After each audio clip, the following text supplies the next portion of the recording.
हरिभक्तों, भगवान के प्रेम में लीन रहने वाले, रुचि रखने वाले भक्त बहुत हुए इस धरती पर, और खासकर हमारे भारत की धरती पर। अगर पुरुष भक्त हुए तो नारियां भी भक्त हुई।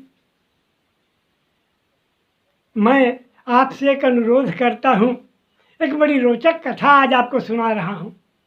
और अनुरोध मेरा यह है कि अगर आप भी भगवान के प्रेमी हैं, भगवत कथा के प्रेमी हैं, तो मेरे चैनल को जरूर सब्सक्राइब और लाइक कर देंगे, ताकि मेरा उत्साह बढ़ते रहे और मैं तरह तरह की ऐसी कथाएं भगवत भक्ति संबंधी आपको सुनाता रहूं।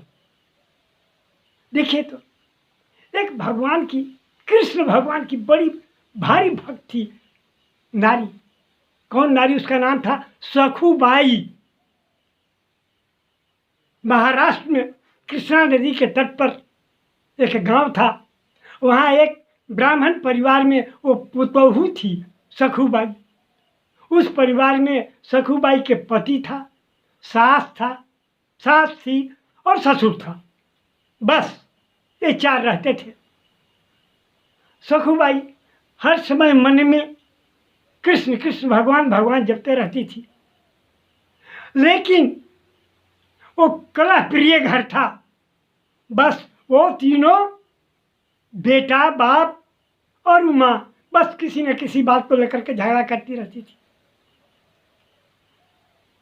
और सखुबाई दिन रात काम करती थी, खाना बनाना, पानी कृष्णा नदी के तट से लाना,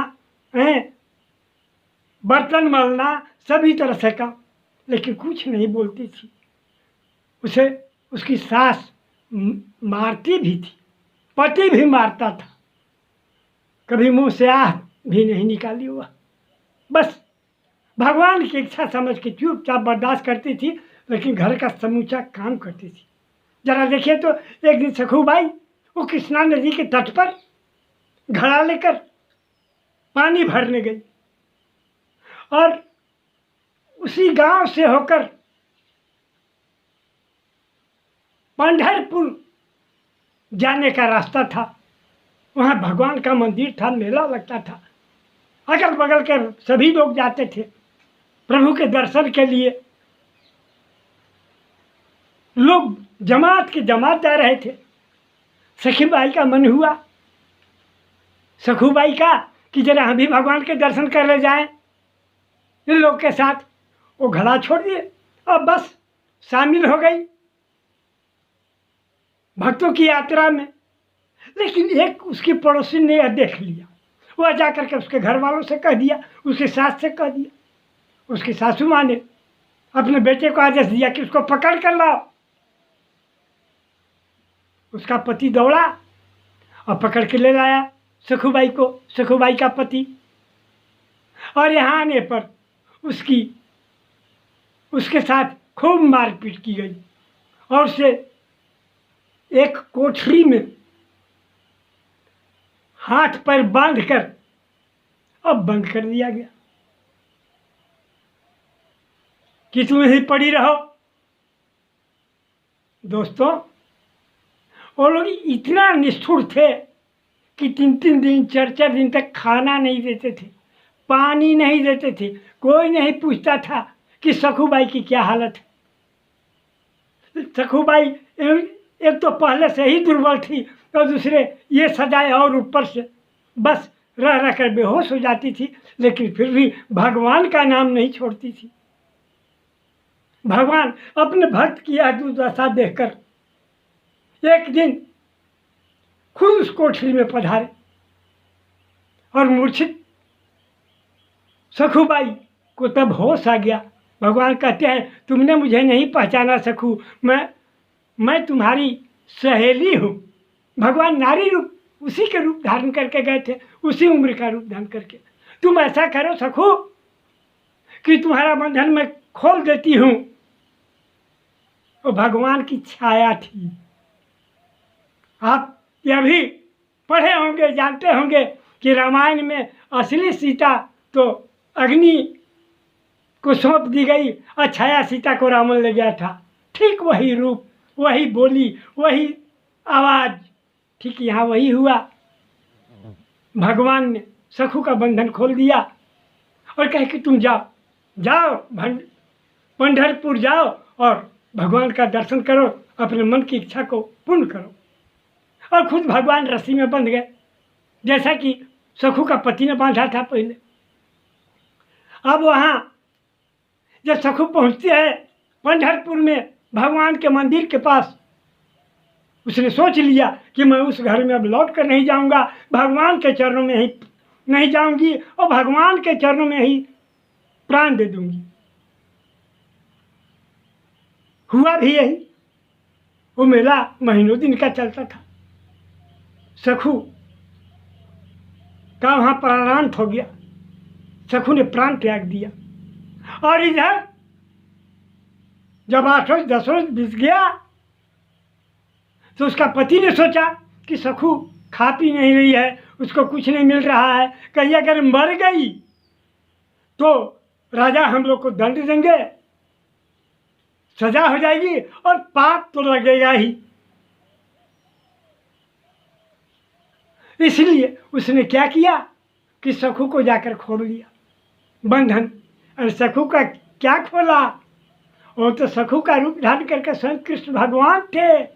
आप समझ लीजिए, सखू तो वहाँ जाकर मर गई पंढरपुर में। और जब वो मरी तो एक ऐसा ब्राह्मण जो कि उसके इस घर का पुरोहित था, सखू को पहचान लिया कि यह ब्राह्मण परिवार की है, मेरी जजमान है। उसने सखू का अंतिम संस्कार वही कर दिया, जला दिया सखू को, यानी दाह संस्कार कर दिया। अब यहाँ सखू की छाया यानी जो सहेली बने हुए हैं भगवान, वो जब खोले गए तो खूब बढ़िया से काम कर रहे हैं, सबको खिला रहे हैं, खाना बना रहे हैं, पानी भर कर ला रहे हैं कृष्णा तट से, सब हो रहा है। सब बहुत खुश कि बन्हाई ने 8 दिन 10 दिन तो देखो कैसी सुधर गई। उसकी सास होगी कहने, पति भी बहुत खुश, ससुर भी बहुत खुश कि देखो तो ऐसा ही मान थी। अब यही हो रहा है। इधर तो यह सब हुआ, लेकिन वहाँ रुक्मिणी जी को द्वारिका में बड़ी भारी फिक्र पड़ गई कि कृष्ण आज कैया क्रोध से नहीं है, कहाँ गए। उन्होंने आत्मचिंतन किया और पंढरपुर मंदिर के पास पहुँच गई। पता चला कि यही चिता की अग्नि है, हमारे प्रभु के भक्त की। अभी न जाएगी वहाँ तो प्रभु तो बंधन में रहेंगे, हर समय कष्ट उठाते रहेंगे, पानी भरते रहेंगे, सेवा करते रहेंगे उन कल्हा लोगों का। बस रुक्मिणी जी ने क्या किया कि ये सखू के कुछ अस्थियों को हाथ में उठाया और उसमें प्राण ला दिया। सखू फिर खड़ी हो गई, तैयार ज्यों का त्यों। रुक्मिणी जी ने कहा कि देखो तो तुम्हारे वजह से तुम्हारे भगवान कितना कष्ट पा रहे हैं तुम्हारे यहाँ, तुम जल्दी घर जाओ और उनको भेजो। सखू चली आई घर। ठीक उसी समय जिस समय वो कृष्णा के तट पर पहुंची, वो छाया रूपी सखू अर्थात भगवान कृष्ण घड़ा लेकर के पानी भरने आए थे नारी वेश में। उन्होंने सखू को घड़ा धर पकड़ाया और अदृश्य हो गए, चल दिए वहाँ से। अब सखू घड़ा का पानी लेकर पहुँचती है अपने यहाँ और फिर काम करने लगती है पहले जैसा। एक दिन वही पंडित जी पहुँच गए वहाँ, पुरोहित जी, और देखा सखू को। उसके सास ससुर और पति से कहा कि अरे ये सखू कहाँ से आ गई, ये तो पंढरपुर गई थी, मर गई थी, मैंने इसका दाह संस्कार किया है। उसकी सास बोली कि नहीं पंडित जी, सखू पंढरपुर कभी गई ही नहीं, आपको भ्रम हो रहा है, सखू तो हमारे घर पर है, बराबर काम कर रही है। पंडित जी ने कहा कि कभी नहीं, मैंने स्वयं अपने हाथों से इसका दाह संस्कार किया है। अब बड़ा गजब की स्थिति। पंडित जी झूठ बोल नहीं सकते थे, और इधर उसके सास, सखू के सास ससुर और पति भी अड़े हुए थे अपनी बात पर। सखू को बुलाया गया। सखू ने सारी घटनाओं का विवरण कह दिया। उसने यह भी बता दिया कि मेरे बदले भगवान आए थे। अब सखू को पूरा ज्ञान प्राप्त हो गया, सारी बात जान गई थी सखू। अब लीजिए, सखू की सास, उसके ससुर और उसके पति तीनों रोने लगे कि मैंने यह क्या करवाया उस प्रभु से।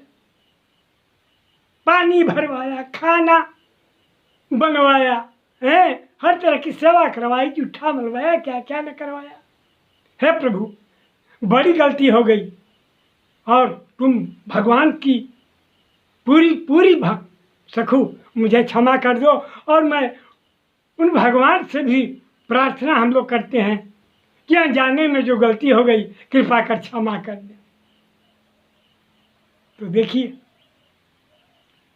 जो तहे दिल से, अंतर मन से भगवान को चाहता है, चाहे वो किसी देश में रहे, भगवान समझ लेते हैं कि वो हमारा भक्त, हर तरह से उसकी मदद करनी चाहिए।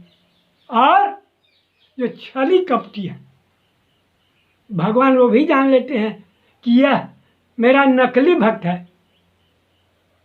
क्योंकि मानस में भी लिखा हुआ है, गोस्वामी जी ने लिखा है कि भगवान राम कहते हैं कि मोहि कपट छल छिद्र न भावा।